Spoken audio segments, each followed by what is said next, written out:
Joining us this week on the Communicators is David Cohen, Comcast's Executive Vice President. Mr. Cohen, the last time you were on this program was April 2009, just a few months before. Sounds like an eternity ago. Just a few months before Comcast bought a lot of NBC. Do you feel fully integrated?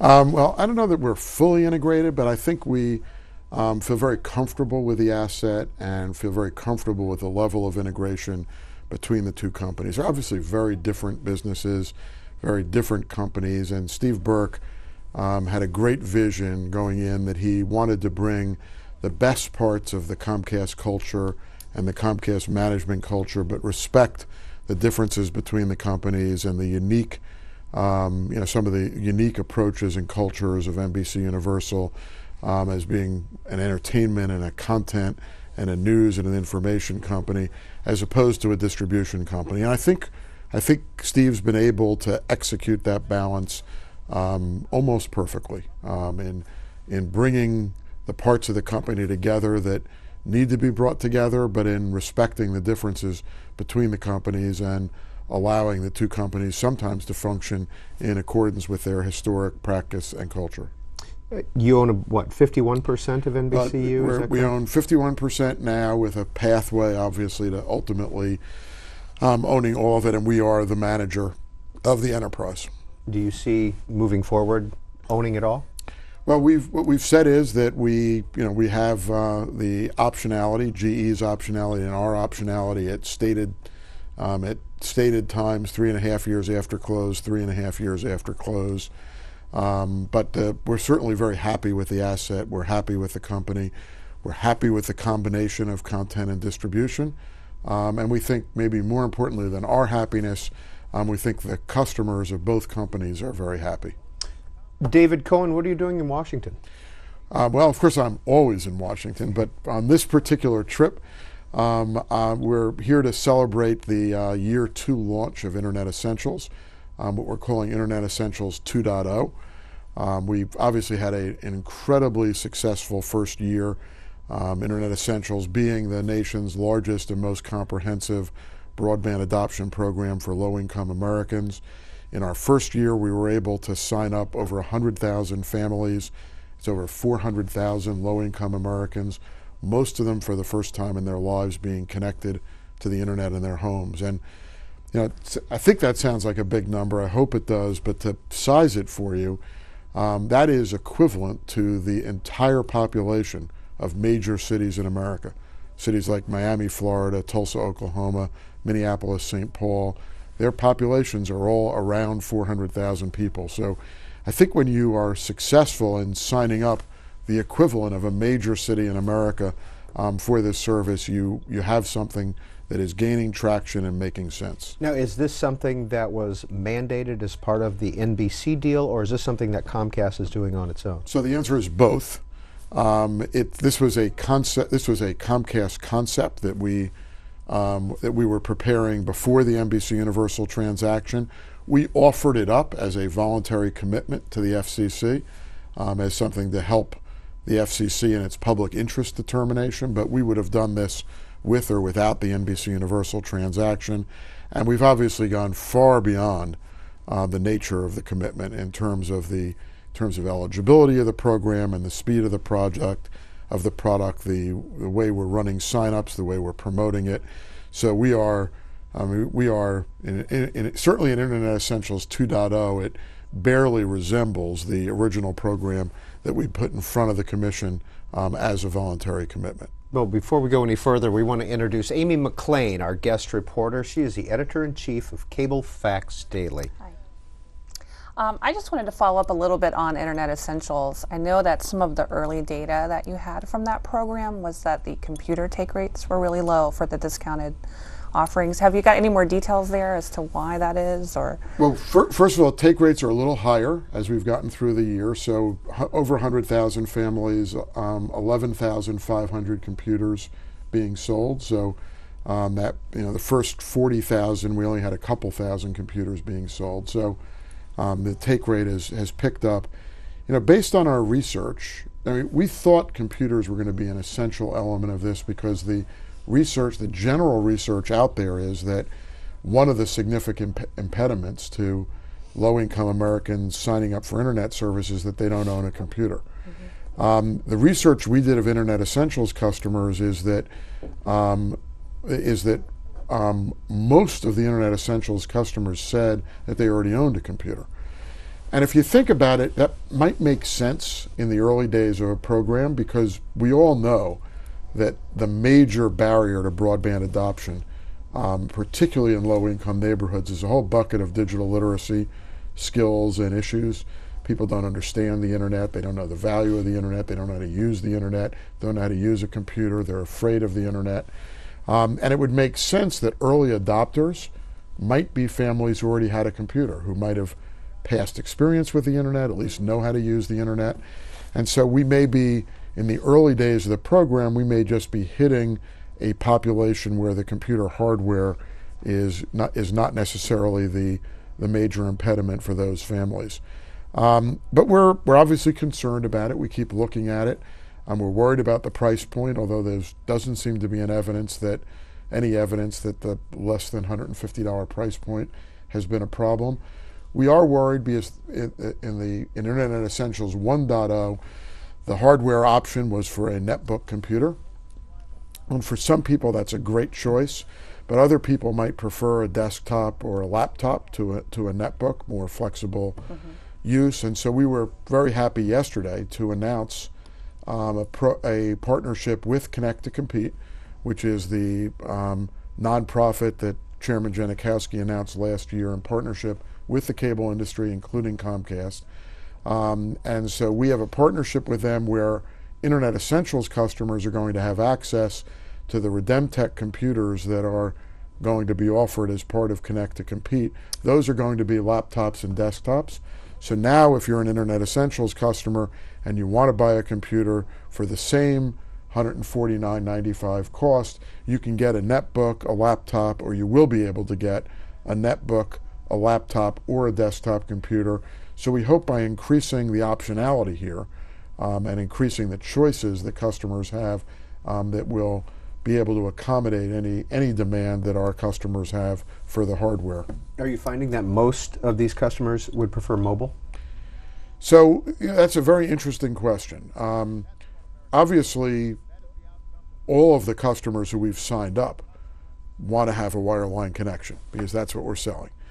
But there's a lot of research out there that in fact mobile usage is even higher among minority communities than it is among white communities.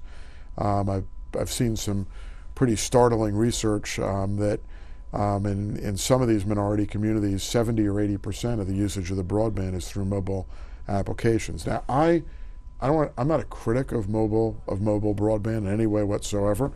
After the Verizon Wireless transaction, we're in the business, so no reason for me to be critical. So my comment now is not a platform comment. It's more a device comment than it is a platform comment, and that is, if you're going to do mobile on a laptop and you're going to get real broadband speeds, so LTE type speeds, I don't have any problem whatsoever.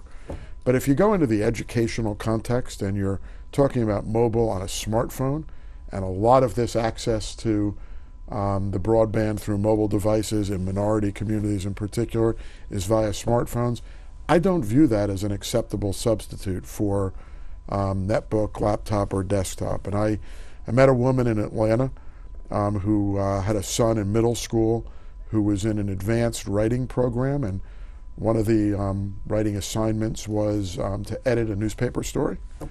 And the way you did it is the school had a homework site, and you went on the site, you downloaded the newspaper article, you edited it, and you then uploaded the edited article to the site where the teacher would have access to it, could mark it up, correct it, and put it back on the site for you and your parents to see. And this was a family that did not have broadband in their home, and the woman told me she was signing up for it because of Internet Essentials. And when I asked her, well, what do your kids do now for homework?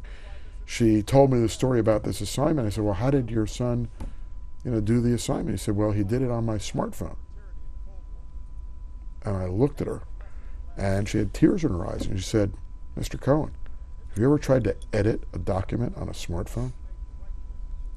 And I said, well, you're talking to the wrong person. I actually edit documents on my BlackBerry. But I agree with you. I mean, it takes twice as long. It is very hard. You know, Amy, you're a professional writer. For me, in editing, I still like to see a page. I like to see the context of it, not just a sentence or two on a smartphone. This woman got it, that smartphone access to the internet for purposes of homework doesn't work. It's not what the tremendous educational enhancements that are available via the internet are supposed to work on. They're designed to work on large screens, and large screens, screens means primarily wired connections. The other problem with mobile connections is the expense. I mean, you'll go through $9.95 worth of data with one night's homework assignment.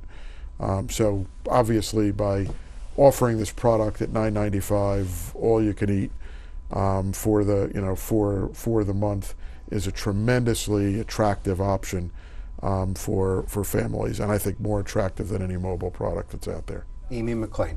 Are you looking to expand your adoption efforts to other hard-to-reach demographics like seniors? So we always under consideration. I think I'm a big believer in learning to walk before you run. I think, again, all the research out there says that the most important and value-added population to aim for is the population of low-income families with children, because you get the benefit not only of the parents but of the kids. Kids are in school, you're getting the educational impact of that. But we have looked at, senior population, veteran population, disabled population. The problem with all those populations is they're much more complicated to reach. Eligibility determinations are more complex. The beauty of Internet Essentials is that eligibility is really simple and crystal clear.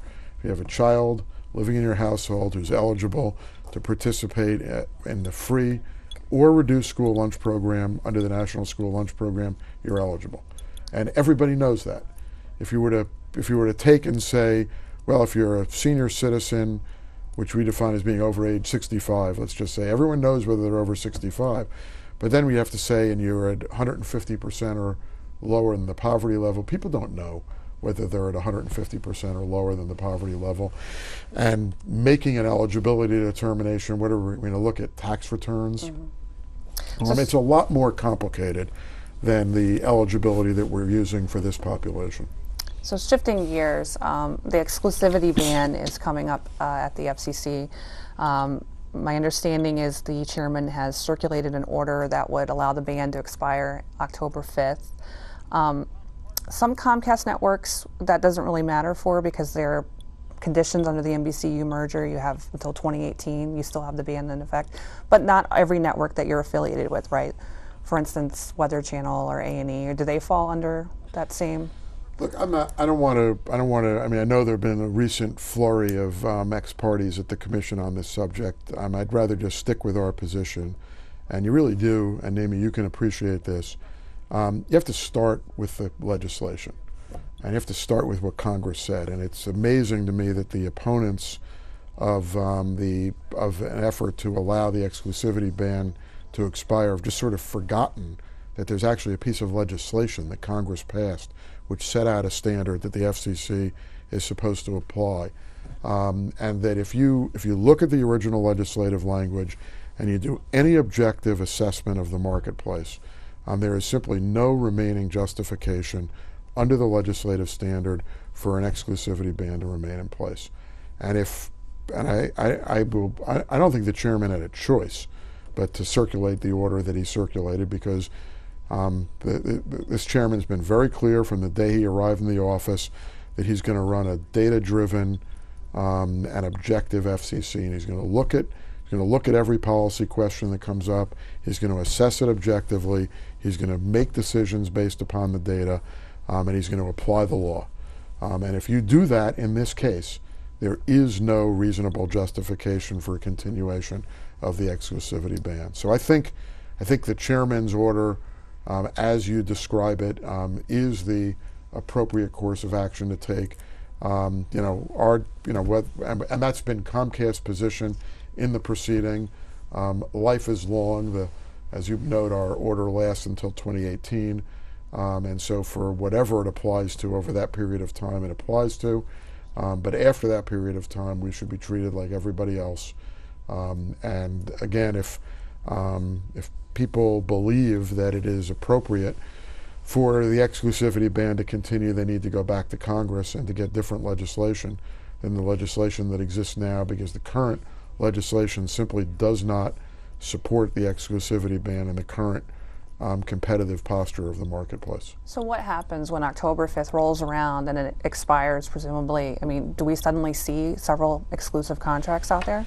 So I don't think so. I think the fears there have been overstated, but I obviously don't know for sure. I think the marketplace now is such that the economics of many of these networks require broad distribution to be successful, and exclusivity narrows distribution by definition, and to get the economic equivalence of a broadly distributed channel when you enter into an exclusive arrangement results in an extremely large affiliate fee, and with the costs of programming being as challenged as they are today, I'm not sure what the appetite is on the distribution side for extraordinarily high affiliation fees. So, my own suspicion is that certainly, at least for existing mature networks, you're not going to see a lot of market disruption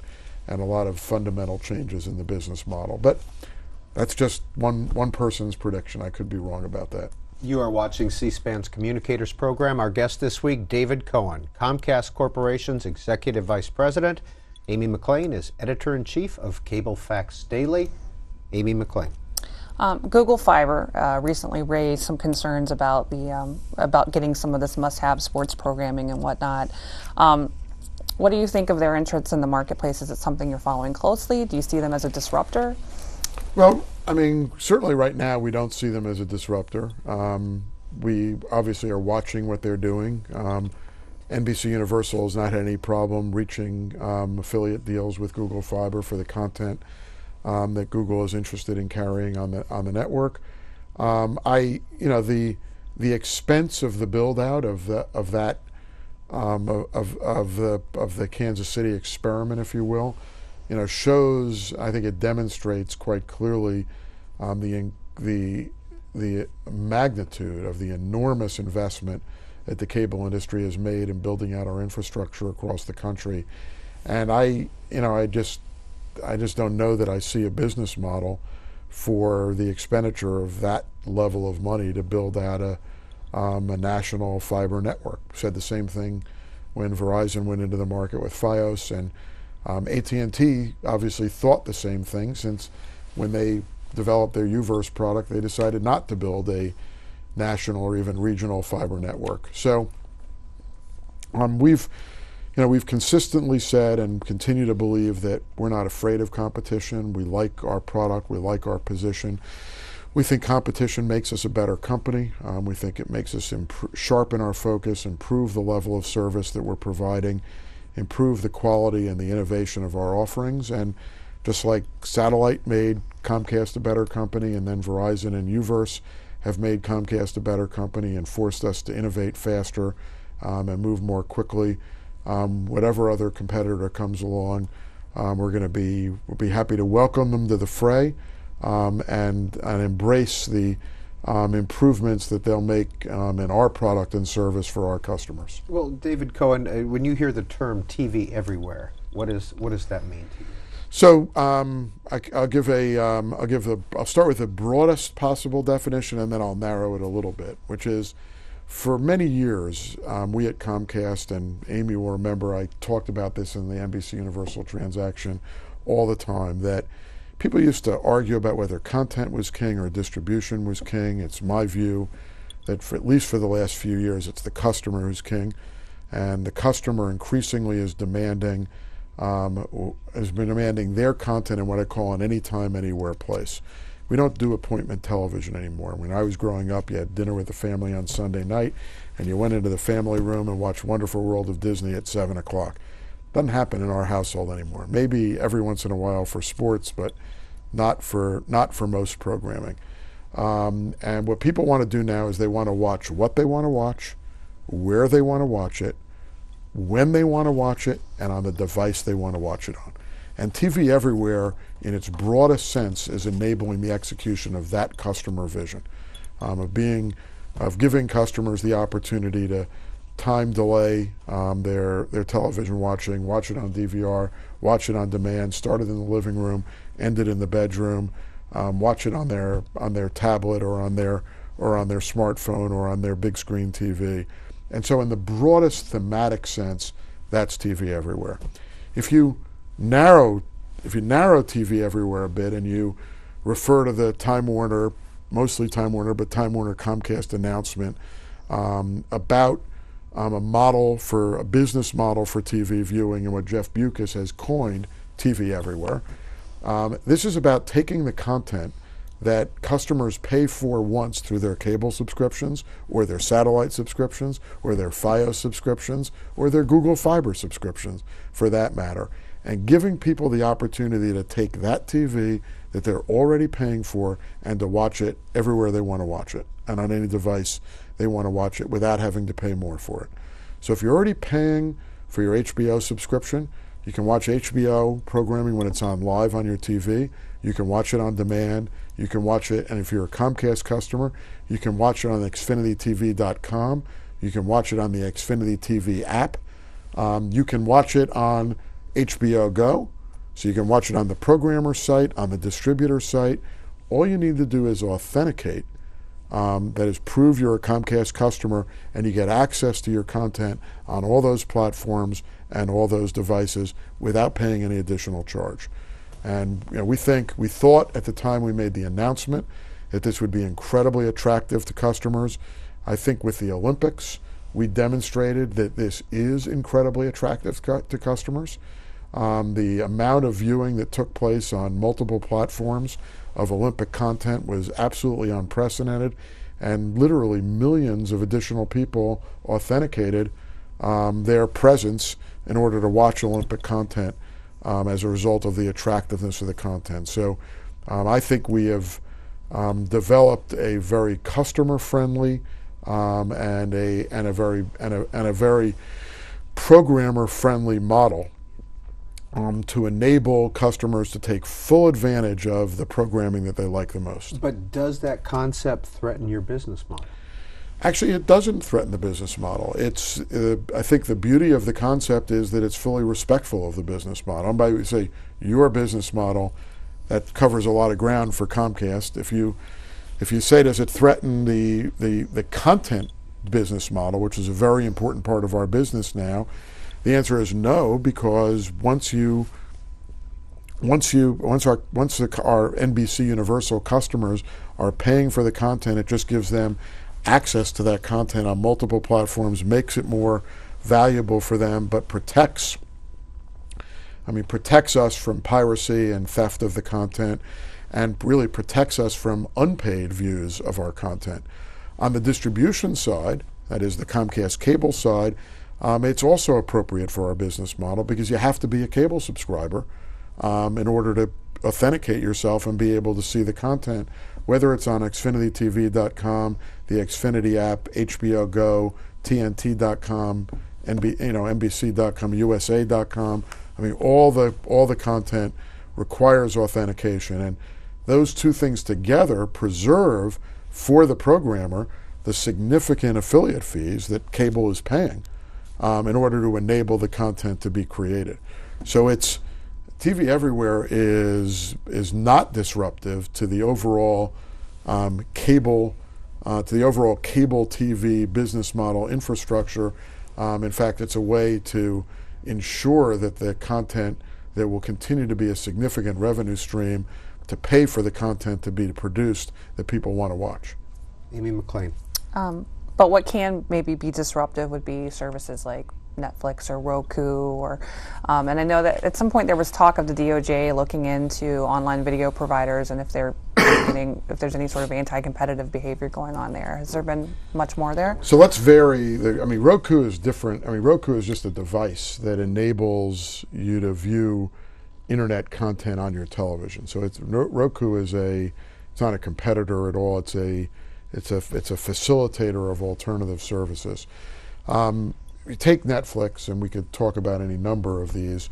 Generally speaking, both Reed Hastings and Brian Roberts and others in the cable industry have said that they really don't view Netflix as being competitive per se with the cable distribution model. They view it as being complementary. And the reason for that is that almost all of the Netflix content is library content. It's content that you might have watched at one point through your cable or satellite subscription, but that you can't watch today through your cable or satellite subscription. So, if you are